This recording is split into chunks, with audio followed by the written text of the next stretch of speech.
안녕하세요. 소망 김기사. 동희입니다. 네, 오늘도 제 아내 동희를 전기 기능사로 만들어주고자 계속 전기 설비 과목을 과외를 합니다. 네. 동희야, 우리 오늘 공부할 부분은 저압 전로 보호 부분에서 어떻게 보면은 실무 그리고 생활과 가장 밀접한 부분이라고 할 수 있어. 바로 간선에 대한 이야기와 분기 회로에 대한 이야기인데 간선과 분기 회로가 동희는 뭔지 알까? 모르겠는데. 모르겠지. 자, 먼저 간선에 대한 얘기를 간단하게 해줄게.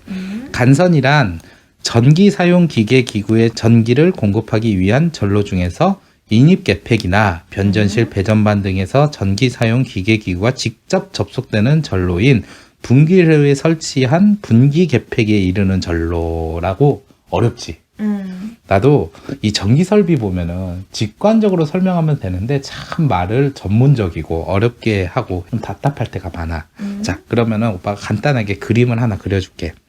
간선이라는 무엇이냐 보면은, 자, 예를 들면은 우리 이렇게 이제 전봇대가 이렇게 있다고 보자.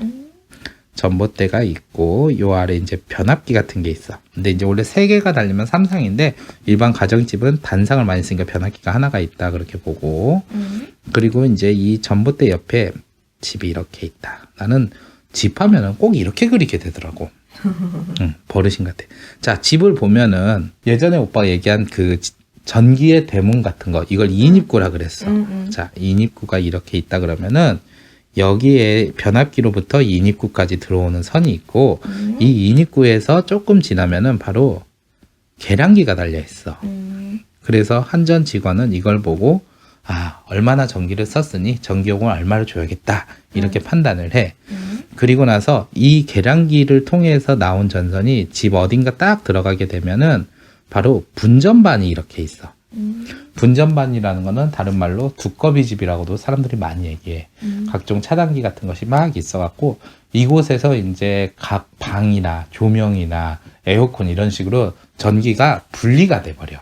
그래서 여기에서 말하는 간선이라는 것은 인입구로부터 계량기를 거쳐서 분전반까지 가는 전선을 말해. 자, 그러면은 인입구로부터 전봇대 사이의 선을 무엇이라고 하냐? 인입선. 그렇지. 그때는 인입선이라 그래. 그리고 이것도 조금 세분화를 하면은 인입구로부터 계량기까지 내려오는 선을 우리가 간선이라고 했지만은 원래 정확하게 얘기를 해서는 계량기 인입선이라 그래. 또 이걸. 근데 보통 이제 여기서부터 통칭해서 분전반까지가 바로 간선인 거고, 분전반에서 콘센트나 조명이나 에어컨 등으로 이렇게 차단기에 따라서 나눠지게 되거든. 거기에서 나눠지는 전선을 분기회로라고 해. 단어에서도 보다시피 분기라는 건 뭐겠어? 나눠지는 그치? 그렇게 보면 되는 거고. 그러면은 먼저 우리가 이제 간선에 대한 공부를 한다 그랬잖아. 이 간선이라는 것은 결국 집으로 들어오는 메인 전선인 거야. 그래서 이 서울 시내버스를 예를 들자면은 우리가 무심코 타는 파란 버스, 녹색 버스, 이게 본래 이름은 간선버스, 지선버스라 그래. 그래서 이 간선버스, 즉 파란 버스의 노선은 좀 굵직굵직한 거.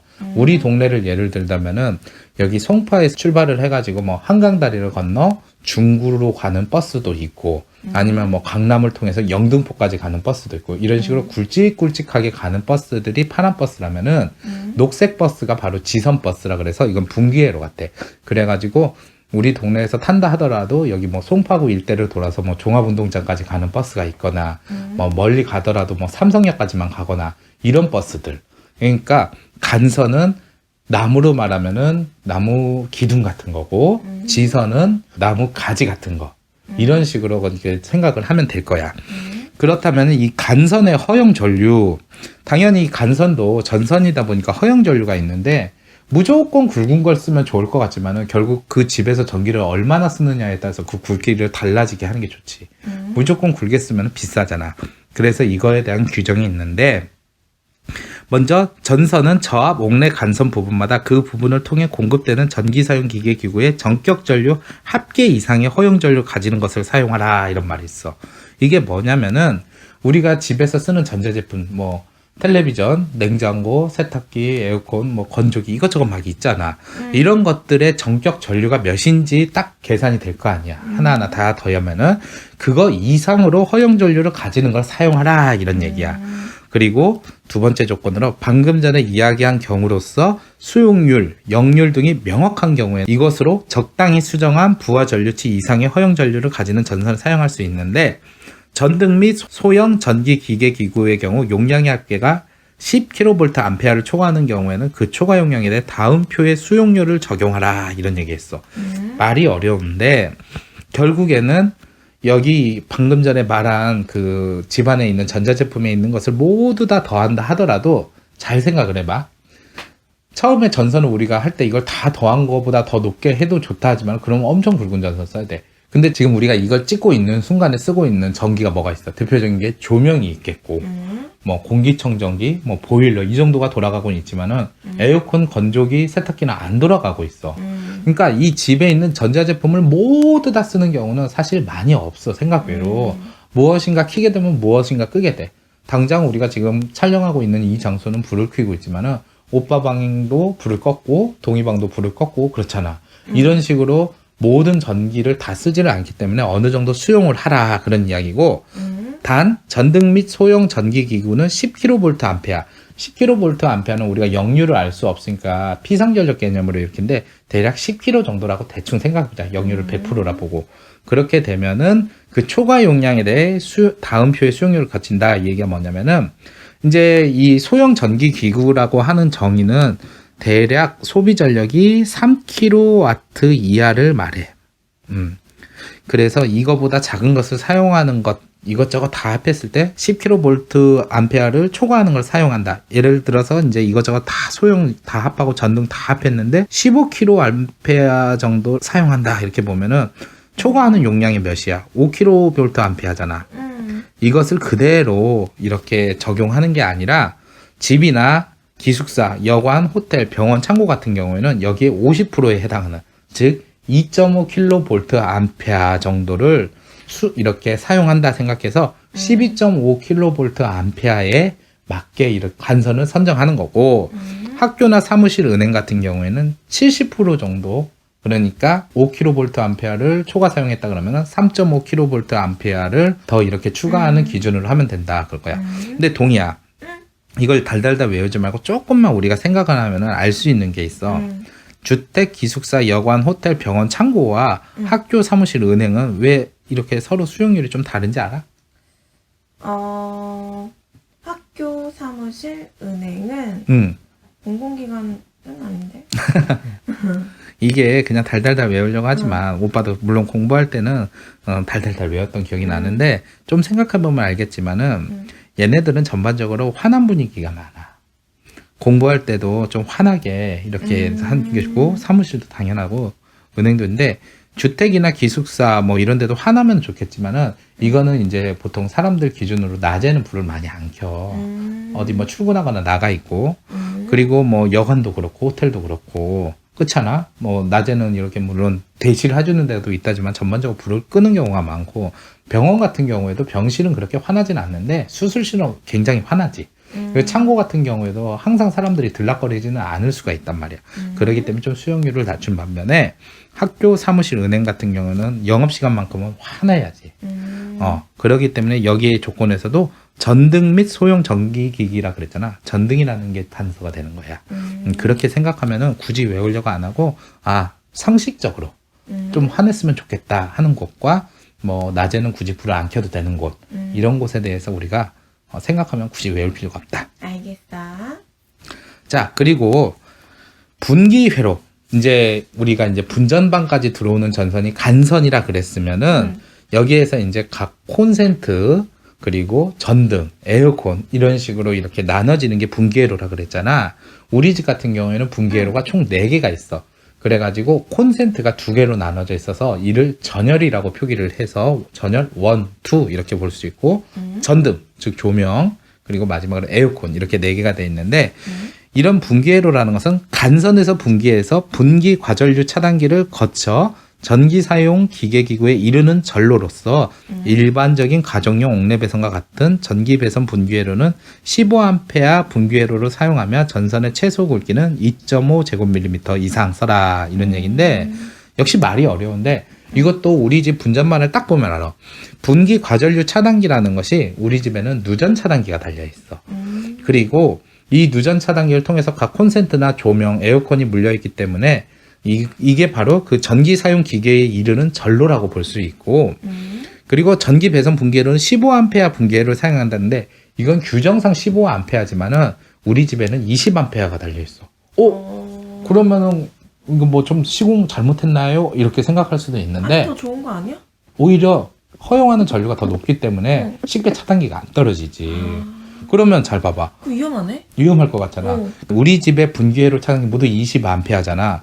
그런데 전선이 모두 2.5 제곱밀리미터를 쓰고 있어. 근데 2.5 제곱밀리미터는 실질적으로 거의 30A 가까이 써도 과열이 안 돼. 그러니까 이 규정은 굉장히 보수적으로 잡은 거지. 그러니까 실질적으로 15A를 달아도 되지만은 이러면 차단기가 너무 금방금방 떨어져. 한 3km 좀만 넘게 써도 떨어지거든. 근데 이제 20A를 달았다면 거의 4km 가까이 써도 되기 때문에 좀 여유가 있고, 전선 역시 2.5 제곱밀리미터 이상을 쓰게 되어 있는 거 그대로 지키니까 상대적으로 여유가 있기 때문에 큰 문제는 없어. 다만 이제 전기를 많이 쓰는 어떤 전자제품 같은 걸 들여놨다. 그때는 더 굵은 전선도 쓰고 분기회로 차단기도 더 큰 걸로 받고 그래야지. 그래. 자, 분기 개폐기는 각극의 시설을 하라 이런 규정이 있어. 이건 뭐냐? 차단기를 각극에 이제 조류 같은 경우 플러스 마이너스라는 극은 없지만은 결국에는 전압선과 중성선 이렇게 두 가닥의 선이 있거든. 거기에 직접 달아라. 그리고 분기회로의 과전류 차단기에서 플러그 퓨즈를 사용하는 등의 절연 저항을 측정할 때는 그 저압 전로를 개폐할 수 있도록 하는 경우에는 분기 개폐기를 시설하지 않아도 된다 이 얘기인데, 말이 정말 어렵잖아. 근데 결국에는 우리가 과전류 차단기라고 할 수 있는 누전 차단기를 달았어. 참고로 누전 차단기는 우리가 전에 공부했던 과전류라고 할 수 있는 과부하 그리고 단락 이런 것을 보호할 뿐더러 누전까지 모두 보호할 수 있기 때문이야. 그래서 이런 걸 달았기 때문에 우리가 뭐 퓨즈 같은 걸 사용하는 것과는 큰 관련이 없어. 하지만은 이런 뭐 퓨즈 같은 것을 달았다 할 때는 결국에는 뭐 굳이 이런 차단기 같은 것을 안 달아도 된다 뭐 이런 이야기야. 결국 그게 그 얘기인 거지. 그리고 분기회로의 과전류 차단기는 각극에 시설하라 이 얘기는 뭐겠어? 방금 말했듯이 차단기 같은 거 다 달려 있잖아. 전압선 그리고 중성선마다 그런 데마다 다 달려 있다는 거고, 이거 같은 건 조금 어렵게 느껴질 수 있는데 전격 전류가 50A를 초과하는 하나의 전기 사용 기계기구 전동기 등을 제외할 때 이르는 저압 전로 같은 경우에는 그 분기회로의 과전류 차단기는 전격 전류가 전기 사용 기계기구의 전격 전류를 1.3배 한 값을 넘지 않게 하라 이런 말이 있어. 어렵게 느껴지지. 50A라는 거는 대략 10kg가 좀 넘어. 자, 이게 어떻게 구하냐면은 봐봐. 우리 P라고 하는 거 전력 있잖아. P는 VI 코사인 세타 이게 조류잖아. 자, 우리가 사용하는 전기는 220V 곱하기 I가 뭐야? 50A지. 그리고 우리가 역률은 솔직히 몰라. 뭐 1이 될 수도 있고 0.9가 될 수도 있는데 그냥 속편하게 1로 계산하자. 그러면은 220에서 50을 곱하면은 뭐가 나오냐면은 11,000이 나와. 그렇기 때문에 이것은 다시 말하면은 11kW랑 똑같아. 근데 일반 가정집에 이렇게 11kW를 초과하는 전자제품 오빠는 못 본 것 같아. 이거 전기 엄청 쓰는 거거든. 그럼 공장 같은 데는 있을 수가 있어. 주로 모터류가 이렇게 전기를 많이 먹는데 모터가 아닌 것 중에도 이렇게 많이 먹는 게 있을 수 있나 봐. 대표적인 게 이제 큰 공장이나 큰 식당 같은 데는 전기 난로 같은 것을 큰 걸 갖다 놓거든. 전기 난로도 전류를 이용하기 때문에 전류를 많이 쓰겠지. 그래서 이런 것을 설치를 할 때는 단순하게 그냥 50A 차단기나 뭐 이런 걸 다르라는 게 아니고 이 사용 기구의 1.3배 값을 넘지 않게 한다 이 얘기는 50A에서 다시 우리가 계산을 해보자. 50 곱하기 1.3은 뭐야? 65가 된단 말이야. 그래? 그치? 65A를 초과하지 않는 걸 사용해야 된다. 그런데 해당 값에 가까운 상위의 표준 전격을 선정하라 이 얘기가 뭐냐면은 우리가 차단기를 생각하면은 모든 암페아마다 다 있을 것 같지만 실제는 안 그래. 15A, 20A, 30A, 40A, 50A, 60A, 75A, 100A 막 이런 식으로 간단 말이야. 그걸 방금 얘기했잖아. 봐봐. 40A 차단기도 있고 50A 차단기도 있고 60A 차단기도 있고 70A는 없어. 그 다음은 75A야. 75 다음은 뭐 80A, 90A도 없고 100A야. 실제로 이게 현장에서 차단기 살라고 했을 때 사장님 저기 78A 차단기 있어요 하면은 없는데요. 75는 있어요. 이렇게 나온다고. 자, 그러면 어떻게 75 써? 여기서 딱 얘기를 해주잖아. 해당 값에 가까운 상위의 표준 전격을 사용해라 하는데 1.3배를 넘지 않는다 했는데 1.3배가 65지. 65를 넘지 않으면서 해당 값에 가까운 건 여기에서 뭐냐? 60A 차단기를 쓰라 이 얘기야. 이해하겠지? 이래. 그러면 예를 들면은 정말 전기를 많이 써서 100A를 쓴다. 그렇게 된다 그러면 100A에서 1.3배면 130A란 말이야. 근데 130A를 초과하지 않으면서 가까운 건 뭐가 있냐면 125A 차단기가 있어. 그걸 쓰라 이런 얘기야. 이해하겠지? 그리고 저압전로에 그 전기 사용 기기 이외에 부하를 접속시키지 말라. 이 얘기가 뭐냐면 방금 전에 같이 50A를 초과하는 전기를 많이 먹는 어떤 기계가 있다. 뭐 난로 같은 거. 그러면은 그걸 차단기를 우리가 이제 65A를 달았잖아. 그럼 그 65A 차단기를 달린 그 회로에다가 다른 콘센트나 아니면 다른 전기기기 같은 것을 달지 말고 오로지 그 전기 많이 먹는 거 하나만 쓰라는 얘기야. 이게 우리 집에도 해당되는 게 있어. 물론 이렇게 50A까지 전기를 많이 먹는 거 아닌데 에어컨이 우리 집에서 전기를 제일 많이 먹거든. 이 에어컨 회로는 따로 이렇게 있기 때문에 이 에어컨 회로의 중간에 콘센트나 다른 전기기가 물려 있지 않아. 오로지 에어컨으로만 쓸 수 있게 설계가 돼 있거든. 이런 걸 보통 이제 현장에서는 전용선이라고 많이 해. 그래가지고 오빠가 자주 가는 전기공사 중에 하나가 에어컨 전용선이나 인덕션 전용선 공사를 많이 가. 그래서 가끔씩 오빠 인덕션 공사 가야 돼. 그러면은 이 기존에 있는 회로에서 인덕션을 사용할 경우 그 전선이 과부하가 돼서 차단기가 떨어질 것 같으니까 아예 인덕션 전용으로 선을 뽑아주기 위한 공사를 가는 거야. 그 이야기를 하는 거야. 분기회로를 할 때. 자, 이해하겠지? 그 다음에 이거는 이제 시험에서 내기가 좋아. 부하의 상정과 분기회로 해가지고 좀 어렵게 느껴질 수 있는데 이거는 잘만 생각하고 좀만 계산만 할 줄 알면 어렵지 않게 풀 수 있어. 자, 배선을 설계하기 위해, 즉 오빠 같은 사람이 전기공사를 할 때 이를테면은 이렇게 이제 우리 집에 있는 전자제품 같은 거에 전류 같은 거는 다 계산하면 어느 정도 알 수 있는데 이럴 수가 있어. 어떤 이제 건설사가 아파트를 딱 지었다? 근데 그 아파트의 입주자가 어떤 사람일지도 모르고 그 사람이 어떤 전자제품을 사올지도 몰라.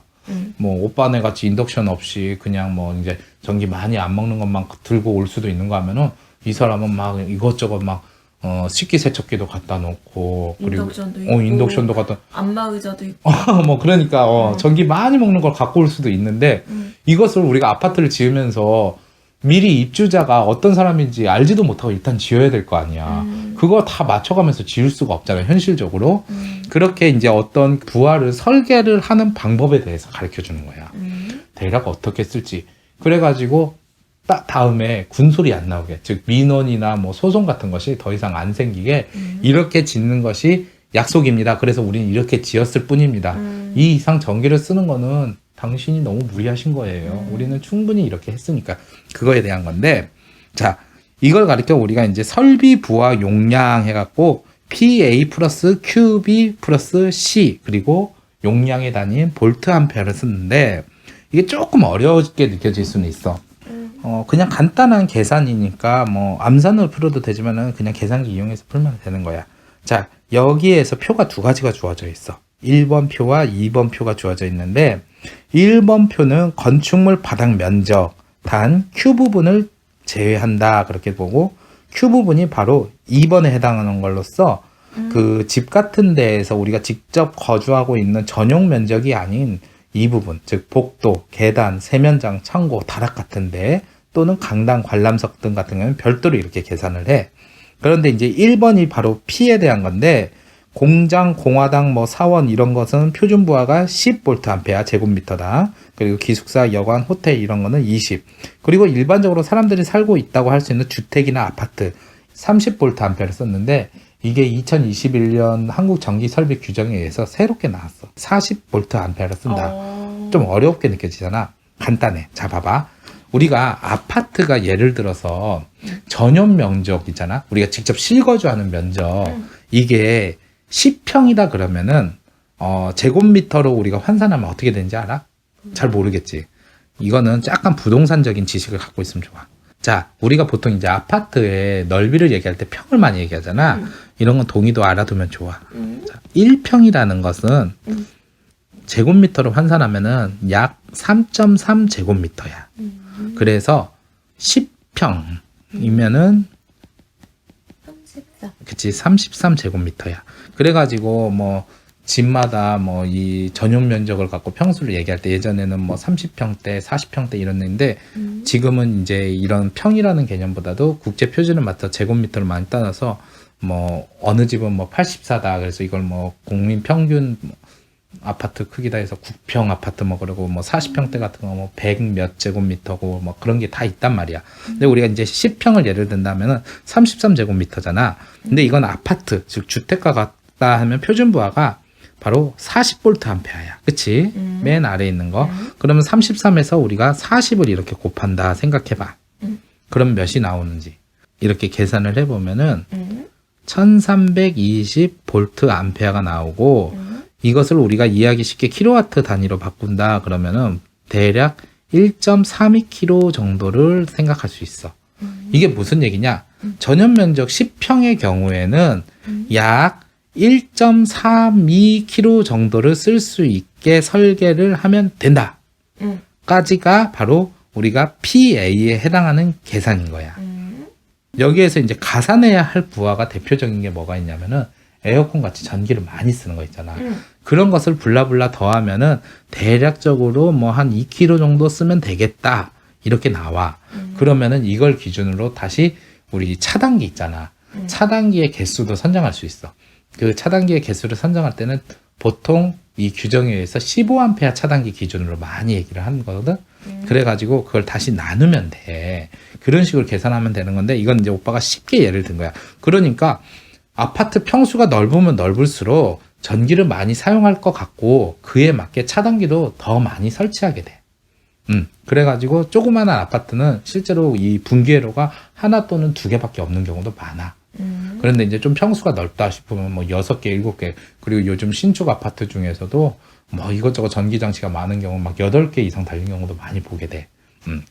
어쨌든 그런 식으로 계산하는 건데 이거는 오빠가 조금 더 자세히 뒤에 가서 설명을 해줄게. 자, 그리고 방금 전에 오빠가 이야기했던 것에서 여기에서 잘 보면은 그 분기 회로의 종류 같은 것이 총 7개가 이렇게 적혀 있어. 그래가지고 여기에 맞게 차단기의 전격 전류는 어떻게 선정하냐 이건데 이거는 우리가 분기 회로의 종류 있잖아. 15A 분기 회로, 20A 배선 차단기 분기 회로, 그리고 20A 분기 회로 뭐 이렇게 블라블라 있잖아. 이 부분은 우리 동의가 좀 외워줬으면 좋겠어. 근데 실질적으로 가장 많이 사용되는 게 바로 이 20A 배선용 차단기 분기 회로인 거야. 그런데 전기 규정상은 보통 이제 15A 분기 회로 기준으로 많이 한다. 그리고 또 이제 집의 면적이 넓을수록 전기를 많이 사용하기 때문에 뭐 30A, 40A, 50A 혹은 50A를 초과하는 걸 사용한다. 이렇게 분기 회로의 종류를 나눌 수 있고 거기에 맞게 이제 과전류 차단기의 전격 전류 이를 초과해서 전기를 사용하게 되면은 전류를 차단시킬 수 있는 그 전격 전류 같은 것은 바로 이렇게 나눠진다 해서 이 표를 통째로 외우면 되게 좋을 것 같아. 그래. 그래서 그 분기 회로수의 결정, 결국 이게 이제 분기 회로가 몇 개냐 이렇게 계산하는 것은 3kW 이상의 대형 전기 기계 기구, 대표적인 게 에어컨이나 인덕션 같은 거잖아. 그럼 별도의 전용 분기 회로를 만들어라 이렇게 하면 돼. 그래서 이거는 그냥 우리가 이렇게 글로 설명하는 것보다 직접 계산을 해서 하면은 훨씬 더 쉽게 우리가 이해할 수가 있어. 그래서 자, 눈에 맞지만 직접 우리가 보고 계산하고 그래야지 훨씬 머리에 와닿아. 자, 먼저 이 사진은 이제 뒤에 가서 간단하게 설명하기로 하고 방금 전에 오빠가 얘기했던 그 부하의 상정, 분기회로를 몇 개로 보냐 이것에 대해서 계산을 하려면은 앞서 우리가 주택 부분의 표준부하 계산했던 기억이 나. 바로 40V 암페어였고 점포는 상점과 같아갖고 30V 암페어야. 그리고 창고 같은 경우는 5V 암페어야. 근데 여기에서 또 변수가 있어. 이 AC라는 거는 우리가 흔히 말하는 에어컨이라고 생각하고 그리고 진열장 같은 경우는 오빠가 따로 설명을 하지 않았어. 진열장 같은 경우에는 폭이 1m마다 300V 암페어를 이렇게 가산하면 돼. 자, 이거는 우리가 그냥 상식적으로 알아두자. 보통 문제에는 이런 게 주어져. 진열장은 1m마다 300V 암페어다. 이렇게 생각하면 돼. 자, 그러면 이런 걸 어떻게 구하면 되냐? 먼저 주택 부분부터 자세히 보자. 주택 같은 경우는 면적을 먼저 구해야 돼. 면적이라는 것은 가로 곱하기 세로. 자, 가로 길이는 15. 그리고 세로 길이는 12. 이렇게 구하면 면적이 나오겠지. 그리고 거기에서 주택 부분에 해당하는 표준부하가 40V 암페어잖아. 이걸 이렇게 구한다 생각하면은 몇이 나오나? 180 곱하기 40. 180 곱하기 40이지? 응. 그러면은 7200V 암페어가 나온다는 거야. 그치? 일단 단위는 생략할게. 그리고 점포 부분 같은 경우에는 가로 길이가 잘 봐야 되는 게 이게 전체가 아니야. 바로 이렇게가 가로 길이고 세로 길이는 이렇게야. 그치? 가로 길이는 그러니까 6 더하기 6이 돼. 그치? 그러기 때문에 점포의 가로 길이인 12 곱하기 세로 길이가 10m지. 10을 곱하고 표준부하인 30 이렇게 곱한다 하면은 몇이 나오냐? 바로 3600이 나와. 그치? 자, 그리고 창고 같은 경우 가로 길이가 3 세로 길이가 10 표준부하가 5 150이 나와. 그치? 자, 그리고 진열장이라는 게 하나가 있어. 진열장은 오빠가 얘기했지. 폭 1m마다 300이라고. 근데 여기서 보면 진열장의 폭이 6m네. 그러면은 간단하게 6 곱하기 300. 그러면은 몇이 나오나? 1800이 나온단 말이야. 그치? 자, 그리고 또 뭐가 있냐? 에어컨이 있는데 에어컨 같은 경우는 별도의 한 회로를 추가한다 이렇게 생각하면 돼. 그래가지고 이 주택부터 진열장까지의 우리가 계산했던 부하를 모두 더한다 보면은, 자, 모두 더한다. 썸메이션은 7200 더하기 3600 더하기 150 더하기 1800 이렇게 모두 더한다고 생각을 해보자. 그럼 몇이 나오냐? 12750이 나와. 자, 12750이 나온다는 것은 이게 전부 다 지금 볼트 암페어인 거야.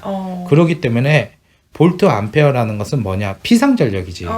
피상전력이라는 거는 PA로 기호로 표기하지. 이거는 간단하게 VI. 그치, V 곱하기 I지. 근데 우리가 쓰는 전기는 220V지. 그러니까 V는 220인 거고, 거기서 우리가 이제 전류라는 것은 보통 규정에 의해서 15A를 많이 따진다 그랬어.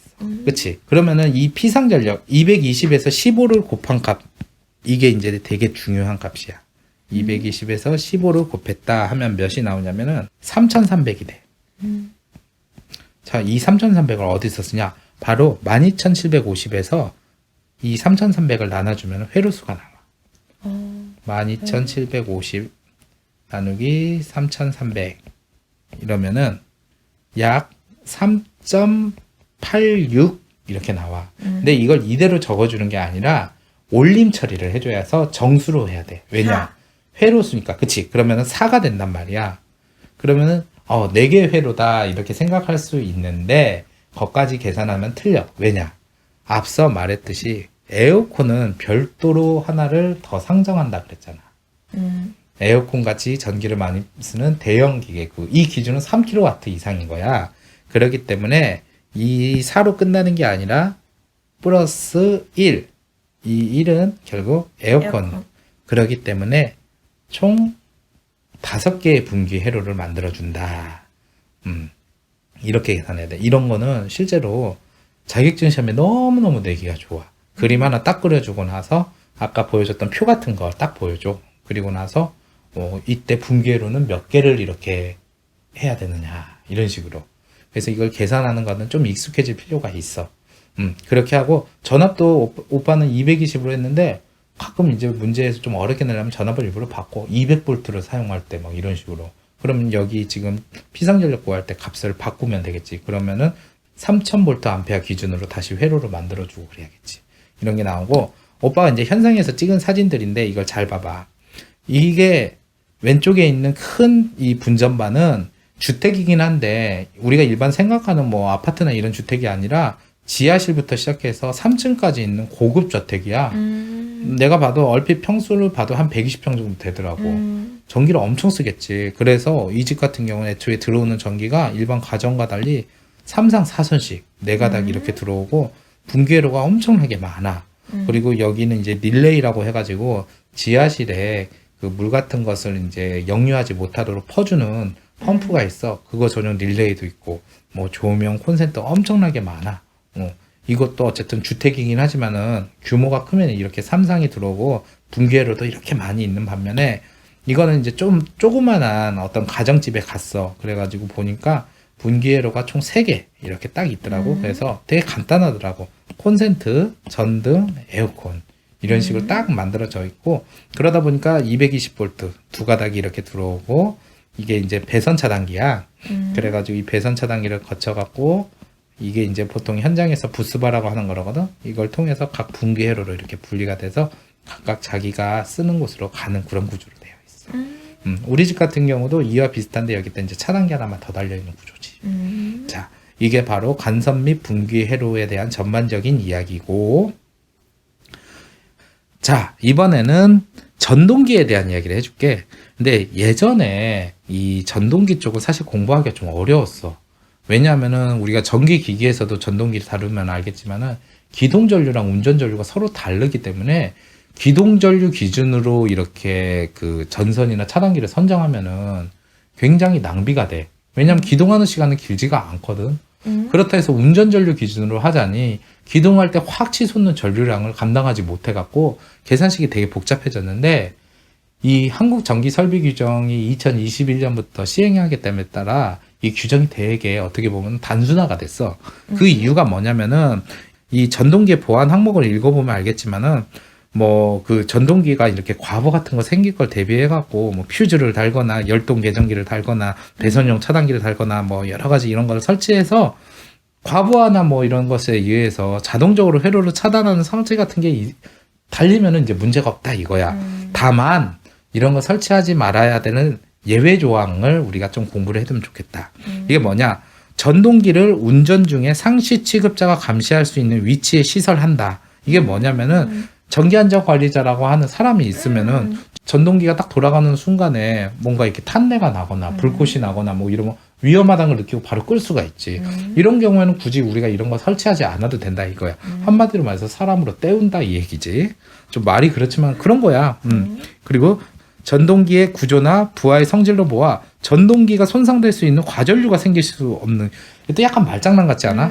그러니까 과전류가 이건 안 생길 것 같아. 아무리 봐도 이건 뭐 조그마한 모터고 그러니까 뭐 큰 문제 안 될 것 같아. 이렇게 판단이 되는 경우는 굳이 이런 보호 장치를 안 해도 된다 이거고. 단산 전동기로, 즉 220V를 사용하는 전동기로 그 전원축의 전선 자체에 과전류 차단기와 전격 전류가 16A, 배선용 차단기에 20A인 경우. 이게 일반 가정집에서 쓰는 전동기 같은 경우 대다수가 이래. 우리 집에서도 이제 전동기를 돌아가는 것 중에 뭐 세탁기가 있고 뭐 냉장고도 조그맣게 이 컴프레셔 모터 같은 게 있을 수 있어. 그리고 뭐 이 청소기 같은 경우에는 전선이 달려있는 유선 청소기 같은 경우에도 결국 20A란 말이야. 이런 거 같은 경우는 굳이 우리가 이 전동기 전용으로 어떤 보호 장치 같은 걸 안 달아도 된다 그래. 실제로 우리 집에도 이렇게 모터 들어가는 제품이 있다 하더라도 따로 뭐 전동기용 뭐 차단기 같은 거 없어. 이런 경우는 가능하지만은 실질적으로 이제 공장 같은 데에서 쓰는 큰 용량의 전동기 같은 경우에는 그래도 보호 장치를 달아두는 것이 좋다 해서, 보호 장치는 크게 3가지가 있어. 첫 번째가 뭐냐면 금속 상자 개폐기라고 해가지고 이 과전류 보호용 퓨즈가 부착돼 있다 이거야. 퓨즈의 특성상 한번 끊어지면은 교체를 해야 되잖아. 그럼 딱 느낌이 와야 돼. 아, 이거 요즘에 안 쓸 것 같아. 옛날 것 같다. 그렇게 생각하면 돼. 거기에다가 그 보호 개폐기의 철제 외함 안에는 나이프 스위치. 나이프 스위치도 요즘 거의 안 써. 예전에 오빠가 이제 막 설명해 줬을 거야. 그 비둘기호라고 하는 1965년에 생긴 그 기차에서 이렇게 달려있다 할 정도 옛날 거고, 그래서 뭐 이걸 이제 조작을 안전하고 간편하게 하기 위해서 외부에서 핸들을 조작해요. 뭐 외암을 닿지 않으면 동작하지 않고, 이건 이제 보통 인터록이라는 말을 쓰거든. 안전장치가 부착돼 있어 안전 스위치라고 한다 했는데 요즘에는 거의 이거 안 써. 왜냐하면 그 다음에 나온 마그네틱 스위치, 마그넷 스위치, 전자 개폐기가 알아서 이렇게 그 기동 전류 같은 것을 감당하면서 회로를 열고 닫아서 탁탁탁 해주기 때문에 많이 안 써. 그래서 이거는 우리가 이제 전기 기능사 실기에서도 이 마그넷 스위치 같은 걸 이용해서 릴레이 같은 걸 연결하는 것을 우리 동의가 직접 하게 될 거야. 그래서 전동기 같은 기구의 운전과 정지 과부하를 보호하고 저전압에도 동작하는 스위치. 실제로 오빠가 얼마 전에 간 그 현장에서도 이 마그네틱 스위치의 전압은 30V에서 50V 정도로 우리가 쓰는 전기보다도 굉장히 낮더라고. 그때 생기는 어떤 과전류의 소선 방지를 해서 열동형 계전기를 조합해서 사용한다 이렇게 보면 돼. 그래가지고 이 열동형 계전기라는 것은 배선형 차단기나 열동 과전류 계전기에서 열 팽창 개수가 다른 두 개의 바이메탈이한 금속 조각을 접촉한 다음 열을 가할 때 금속 조각이 휘어지는 성질을 이용하는 게 사전적 정의야. 근데 오빠가 지난 강의에서도 이야기했었을 거야.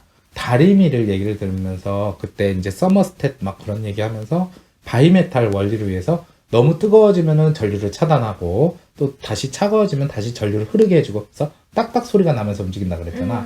그게 열동형 계전기의 원리야. 그러니까 열에 의해 동작한다 해서 열동형이라고 생각하면 돼. 그러니까 이건 뭐냐면은 우리가 과부하나 단락같이 이제 전류가 많이 흐르게 되면 열이 많이 발생하잖아.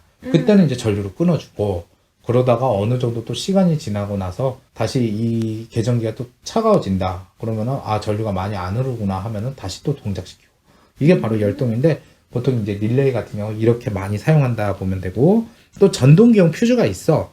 그것도 전동기의 기동 전류 같이 단시간에 과전류에는 동작하지 않고 이게 이제 좀 중요한 거지. 기동 전류라는 것이 순간적으로 많이 쓰기는 하지만은 오랜 시간 동안 안 쓰고 처음 돌아가는 순간만 쓴다는 거잖아. 근데 이때는 동작을 안 해. 대신 이제 운전 전류 자체에서 과전류 이때는 인식을 해가지고 그때는 끊어주는 걸로써 전격 전류는 2A에서 16A 정도니까 그렇게 큰 전동기에는 사용하지 않고 좀 자그마한 모터 같은 데는 사용한다 이렇게 보면 돼. 자, 이런 것도 결국에는 우리가 사진을 통해서 이해하면 좀 좋겠지. 그래. 앞서 말했던 금속 상자 개폐기라는 거 솔직히 오빠도 이거 현장에서 본 적은 없어. 그래서 좀 어떻게 구했는데 이게 이런 식으로 막 상자가 이렇게 무슨 사물함 같이 있고 이 안에 뭐 나이프 스위치 같은 게 들어있대. 그래서 이걸 동작하려면은 결국에는 이 상자를 하나 열어가지고 동작시키고 그리고 이제 닫아야지 이제 그 전동기가 동작하고 뭐 이래서 자체적으로 좀 안전하게 이렇게 구현이 돼 있나 봐. 하여튼 요즘에는 이거 거의 안 써. 그리고 여기 보면은 조그만한 이 이쁘게 생긴 이것들이 바로 전동기용 퓨즈야. 진짜 뭐 퓨즈 우리가 지난 강의에서도 얘기했지만은 비슷하게 생겼잖아. 이 안에 구리 같은 게 있어가지고 과전류 때 용단이 되는데 이 전동기 특성상 기동 전류에 의해서는 용단이 안 되고 운전 전류의 값이 좀 크게 나온다 싶으면 끊어지는 거 이런 거고 이 오른쪽에 되게 복잡하게 생긴 게 오빠가 얼마 전에 간 현장에서 본 마그넷 스위치 즉 전자개폐기야. 그래가지고 이걸 뭐 릴레이라고 얘기를 많이 하는데 지금 이게 이제 딱 보면 다 차단기 같이 생겼지만은 실질적으로 차단기 부분은 여기까지만 해당이 돼. 그리고 이게 변압기야 변압기. 이 변압기가 220V를 30V로 낮춰줘. 그래서 오빠 그랬잖아. 마그넷 스위치 같은 경우에는 저전압에도 동작하는 스위치라 그랬잖아. 그래서 이 30V로 낮춘 전압을 여기저기 공급을 해갖고 여기서 딱딱딱딱 소리가 나면서 어떤 걸 동작시키면은 돌아가고 또 끄면은 여기서 꺼주고 이런 식으로 동작을 하는데 이 자체에 또 이제 열동 계전기가 달려 있어갖고 과전류다. 즉 전류를 많이 쓴다 그러면은 위험하다 싶어서 스스로 또 차단 역할도 하고 그런 걸 하는 거야. 그래서 이런 걸 통틀어서 이제 보통 시퀀스 회로 이런 식으로 많이 얘기를 하는데 기능사 실기에서는 이런 것도 공부하게 돼. 그래서 좀 어렵게 느껴지지만은 사실 기본적인 그 논리 회로를 공부하고 나면 그대로 구현하면 되는 건가 너무 겁먹지 않아도 돼. 그래. 자, 오늘까지 공부한 부분이 바로 저압전로 보호의 모든 부분이야. 처음 우리가 뭐 이제 전선과 전선광 공사, 뭐 케이블 공사에 이어서 뭐 차단기 퓨즈 따지고 오늘은 이제 뭐 간선과 분기회로 마지막으로 이 전동기까지 쭉 공부한 게 결국에는 오빠가 일하는 전기공사와 매우 밀접한 거고 오빠는 이 전기 공사를 하는 입장에서 이런 부분은 어떻게 보면 빠삭히 알아야 돼. 그렇겠다. 그래. 안전과 연관이 되니까. 그치? 규정과 안전이라는 게 어. 전기에서는 되게 중요하거든. 규정을 만든 이유가 펜대 굴리시는 분들 시간 남아서 만드는 게 아니라 어떻게 하면은 전기를 안전하게 사용할 수 있을까 맞아. 수많은 고민과 계산 끝에 나온 거니까 우리는 이런 것을 좀 외우고 이렇게 공사할 때도 항상 이렇게 활용을 해야 돼. 그래. 규정을 모르면 공사해놓고도 빠꾸맞고 막 그래. 여튼 여기까지 공부하는 수고 많았고 암기보다는 항상 상식적으로 이렇게 내가 현장에서 기술자라면 어떻게 해야 되나 이런 식으로 생각하면서 공부하면은 좀 쉽게 되니까 잘 해보자. 그래. 동희야 하나 둘 셋 해줘. 하나, 둘, 셋. 화이팅!